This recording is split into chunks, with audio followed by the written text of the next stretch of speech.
வேட்பாளர் அவர்களை பற்றி நான் இங்கே சுட்டிக்காட்ட வேண்டும், சொல்லியாக வேண்டும். இதே கூட்டம் மாலையில் 6 மணிக்கு திருவாரூரில் நடைபெற இருக்கிறது.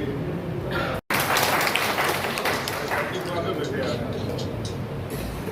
நானும் 2 தடவை நாடாளுமன்றம் போயிருக்கிறேன். அம்மாவால் ஒரு முறை அறிவிக்கப்பட்டு மாநில உறுப்பினராக போயிருக்கிறேன். மயிலாடுதுறையிலே மணிசங்கரையரை தோற்கடிப்பதும் எல்லாமே அவங்க தான். அவங்க இடஒதுக்கீடு என்பது அறவே இருக்கக்கூடாது என்று சொல்லுகிற கட்சி. இடஒதுக்கீடு அறவே இருக்கக்கூடாதுன்னு சொல்லக்கூடிய கட்சி. ஐயா ராமதாஸ் ஐயா இடஒதுக்கீட்டாலேயே நாட்டில் பிறந்து வளர்ந்தவர். இடஒதுக்கீடு 10% நம்மளை போட்டு படுத்தின பாட்டில் தான் நமக்கு இந்த பாட்டு, இல்லைன்னா நம்ம ஆட்சிக்கு போயிருப்போம். அவர் எப்படி அந்த கட்சியில் போய் சேர்ந்து பேசுறாரு? கூட்டணி வச்சிருந்தார். கூட்டணிங்கிறதுல ஏதாவது கொள்கை கொஞ்சமாவது இருக்க வேண்டாமா?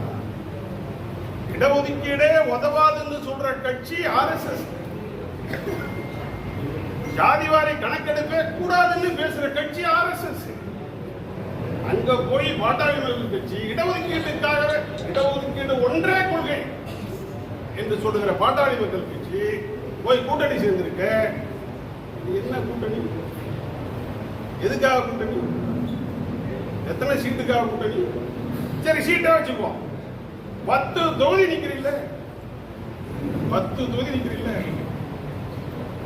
அவங்களே ஒத்துக்கிறாங்க பாருங்க. 10 ஜெயிக்க மாட்டோம், நீ ஒரு ராஜ்யசபா சீட்டு அதுல உள்ள வந்துடுறேன். புரியுதா உங்களுக்கு?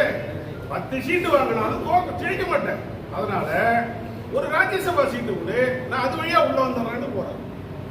அது மட்டும் இல்லை, முக்கியமான விஷயமே அங்க ஒன்று இருக்கு. என்னன்னு கேட்டீங்கன்னா, அன்புமணி ராமதாஸ் மந்திரியா இருந்தார், மத்திய மந்திரியா, சுகாதாரத்துறை அமைச்சரா இருந்தார். அப்போ கேத்தன் தேசாய்ங்கிறத அவரோட செக்ரட்டரி.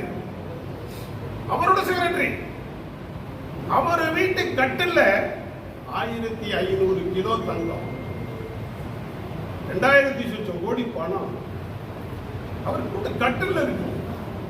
முடிச்சுட்டாங்க, எடுத்துட்டாங்க. இவர் மந்திரியா இருந்த காலம் எத்தனை வருஷம் ஆகுது? இன்னைக்கு வரைக்கும் அந்த வழக்கை நீதிமன்றத்துக்கு கொண்டாட மாட்டேங்கிறாங்க. இப்ப அதை வச்சுதான் அன்புமணி ஓடி இருக்கிறார். இப்பதான் நீ எடப்பாடியை நினைச்சு பார்க்கணும். அந்த வழக்கை காட்டி அன்புமணியை அடிமணியை வைத்திருக்கிற கட்சி பாரதிய ஜனதா கட்சி.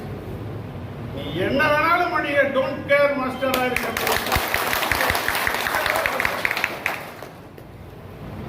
இருக்கக்கூடிய நிலைமை.